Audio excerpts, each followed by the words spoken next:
Hey everybody, it's Keith with Bob CNC. Welcome to Shop Talk, and as always, I'm stuck next to Bob. I'm stuck next to Keith. You Yeah. gotta repeat, can't you be original? Okay. I mean, I'm if with you're- my best friend Keith, and That doesn't even hurt and my I feelings. want to be here. Well, I think I want to be You here. think you want to Yeah, be here? I got nowhere else Somebody to be. told you wanted to be here. That was Yeah, Kristen. Yeah.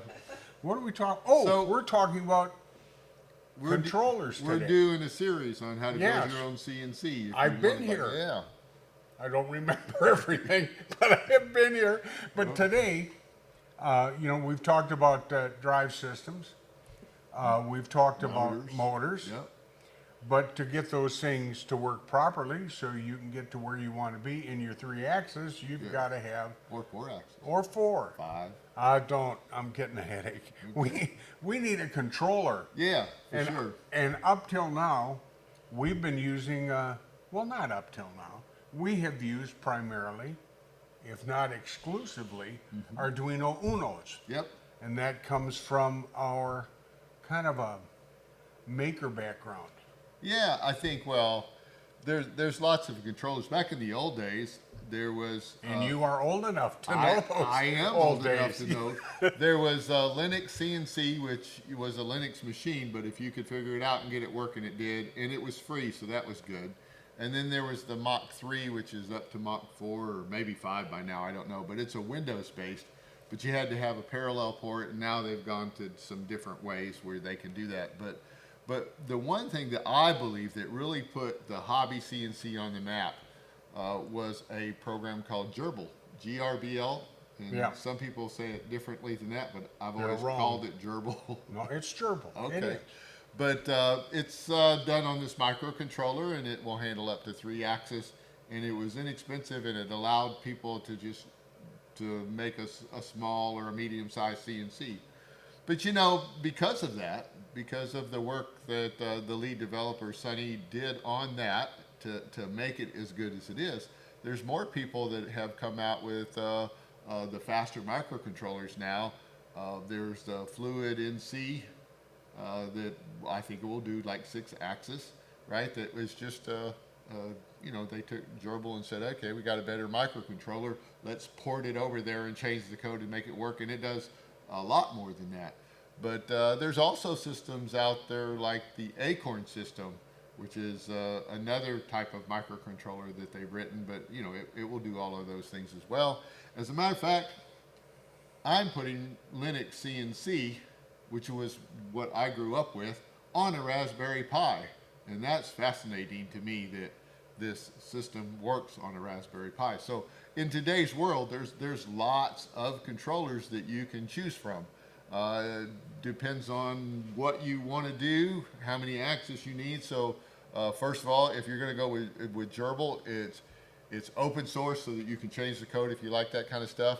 But it's only 3-axis. But if you're looking for a 3-axis machine, including a slaved axis, so you can either have 2 motors for your X or your Y, whichever is your gantry, however you do set that up. But you can go ahead and use that. However, if you need more functions, there are people that do plasma cutters with Gerbil, but there's other ones that are out there that would be better, like your Linux CNC, your Mach, or your Acorn, if you're going to do more than 3-axis and you want more features, like a tool changer, right? The Gerbil wouldn't handle that. So again, you need to decide what type of machine that you want, and then I would recommend that you play with each of these softwares, download them and give them a shot that would allow you to see which one fits your needs. But you got to kind of know your needs first, right? I mean, Right. If you're building a hobby machine with no tool changer, but you definitely want to turn on and off the spindle, then Gerbil is going to be good for you. If you're wanting to map your ball screws so that you can take out those little errors, then Acorn actually has that. Why don't you explain what that means to map? So if you watched the last one, we talked about ball screws and how they have errors. So you can run a ball screw an inch, and it may be off a couple thousandths of an inch.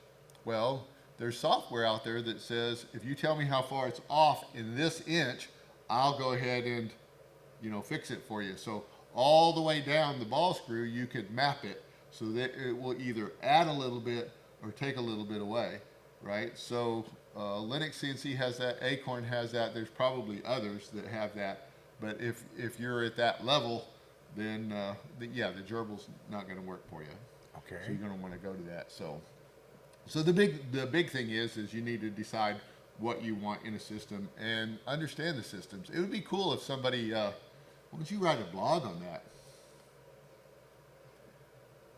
Here's all the control systems and here's their advantages and disadvantages. Okay. Keith will write a blog on that. Give It'll me- be out probably before the video is. There'd be a lot of research there, Well, right? there would be a lot of research. Yeah. Yeah. Then, okay, I'll work on that. Okay. No promises. Yeah, no promises. Okay, but yeah, that would be what you would want to. You got to figure out which system you're going to do it. I guess the other thing that would be with that is they're not compatible. So if you have a system that's hooked up to a gerbil machine, you can't just plug in Mach to it and it works because it's a completely different system, right? Okay. So Okay, let's say you do that. Okay. What do you? It's a matter of just changing firmware. What? well, on a gerbil machine you have firmware, right? Or on a Fluid NC, it's a different controller, but you have firmware. But like on a Raspberry Pi, when you're running Linux CNC, the Raspberry Pi does all of that stuff, and it sends out the signals. And Mach or a big computer with a parallel port sends out the signals. So depending on what setup you have, I mean, if you have an old computer with a parallel port, you can use the Mach 3, the Mach 4, the Linux CNC. But not too many computers come with a parallel port, Not anymore. which is why we've gone to microcontrollers, which now you need a USB connection, but now the computer is sending the G code and the microcontroller is converting that to signals. So it's a different way of doing things, but Well, guys, if you have any questions, because when this camera goes off, Bob and I are going to have a serious talk. Uh-oh. You can get a hold of us at the help desk at bobcnc.com. And so until next time, we'll see ya.